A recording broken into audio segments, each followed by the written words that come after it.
অনেক দিন আগের কথা, একটি জঙ্গলে বাস করত একটি বাঘ ও তার চেলা শিয়াল।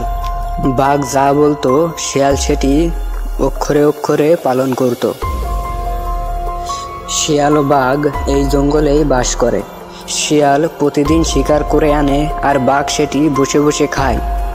বাঘ খাবার পরে যে ডিস্কুন বাকি থাকে সে ডিস্কুন শিয়াল খায়, কারণ বাঘের আদেশ না মানলে তো শিয়ালকে আস্ত খেয়ে ফেলবে। কিছুক্ষণ পর বাঘ শিয়ালটিকে বলে, আরে শিয়াল, তোর কি হয়েছে? সকাল তো অনেকক্ষণ হয়ে গেল, আমার পেটে তো এক কথাই এই দুধ দৌড়াদৌড়ি করছে, তুই কি শিকার করতে যাবি না? এরপরে সেই শিয়ালটি বলে, আরে বাঘ মামা, তুমি এটা কি বলছো? তুমি আদেশ করবে আর আমি সেটা পালন করব না? আমি তো জঙ্গলের ভিতরে গেলেই শিকার আমার হাতের কাছে চলে আসে। আমি এখনই যাব আর জঙ্গল থেকে শিকার ধরে চলে আসব। এরপর শিয়াল চলে যায় জঙ্গলের দিকে। এদিকে সকাল নামতেই একটি গাছে একটি মোরগ ডাকাডাকি করছিল। মোরগটি প্রতিদিনই সেখানে ডাকতো। একদিন হঠাৎ করে সেই শিয়ালটি ওই রাস্তা দিয়ে চলে আসে, আর শিয়ালটি দেরি না করে সোজা চলে যায় মোরগের কাছে।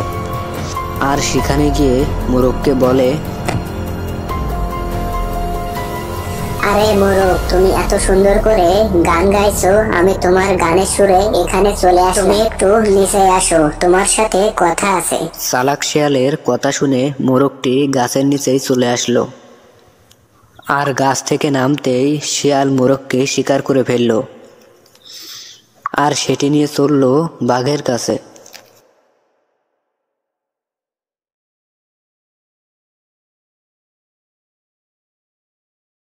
এদিকে বাঘমামা তো বিজয় খুশি। বাঘমামা মুরগির রান খেতে থাকলো, আর প্রতিদিন বাঘমামা খেয়ে যা বেঁচে থাকতো শিয়ালটি সেটি খেত। শিয়াল বাঘের ভয়ে তার কাছ থেকে খাদ্য নিতে পারত না। এভাবেই বাঘ খাবার পরে অবশিষ্ট যা থাকতো শিয়াল সেটিই খেত। বিকেল গড়িয়ে সন্ধ্যা হয়ে গেল। বাঘটি অল্প অল্প ঘুমাচ্ছিল। বাঘটি কোনোভাবেই ঘুমাতে পারছিল না। কিছুক্ষণ পর বাঘটি ঘুম থেকে উঠে গেল, আর শিয়াল তো বাঘমামার কাছেই থাকতো। সারা রাত ধরে বাঘমামাকে পাহারা দিত। এভাবেই কেটে গেল কিছুক্ষণ। তারপর বাঘটি শিয়ালকে বলল, আরে শিয়াল, আমার মাথায় তো একটা বুদ্ধি খেলছে না। আমি তো তোকে কোনোদিনই খাবার দিই না, তুই কি খাস? তুই কি আমাকে ছাড়া শিকার করে অন্য জায়গায় গিয়ে খাস নাকি? আমি খাবার পরে কিছু খাবার বেঁচে যায়, আর তুই সেটি জঙ্গলের ভিতরে কোথায় নিয়ে যাস? আরে বাঘ মামা, এটি তুমি কি বলছো? আরে বাঘ মামা, আমাকেও তো বেঁচে থাকতে হবে। তুমি খাবার পরে যা থাকে সেটাই আমি খাই। এরপর বাঘ ও শিয়াল ঘুমিয়ে পড়ে। এদিকে রাত গড়িয়ে সকাল হয়ে যায়। এরপর শিয়াল তো প্রতিদিনের মতনই আজকেও একটি হাঁস ধরে এনেছে। শিয়ালটি হাঁসটিকে রেখে সেখান থেকে চলে যায়। রাজহাঁসটি দেখে বাঘ তো অনেক খুশি। বাঘ রাজহাঁসটি খেয়ে ফেলল। একদিন সকালবেলায় শিয়ালটি বাঘকে বলল, এই যে বাঘ মামা, আমি তো জঙ্গলে কোনো শিকারই খুঁজে পাচ্ছি না। সকাল ধরে আমি সারা জঙ্গলে তন্ন তন্ন করে শিকার খুঁজেছি, কিন্তু কোথাও পাইনি। প্রতিদিন শিকার ধরতে ধরতে আমাদের জঙ্গলে পশু পাখি আর নেই। বাঘ মামা, তাহলে কি আমাদের না খেয়ে এই জঙ্গলে থাকতে হবে?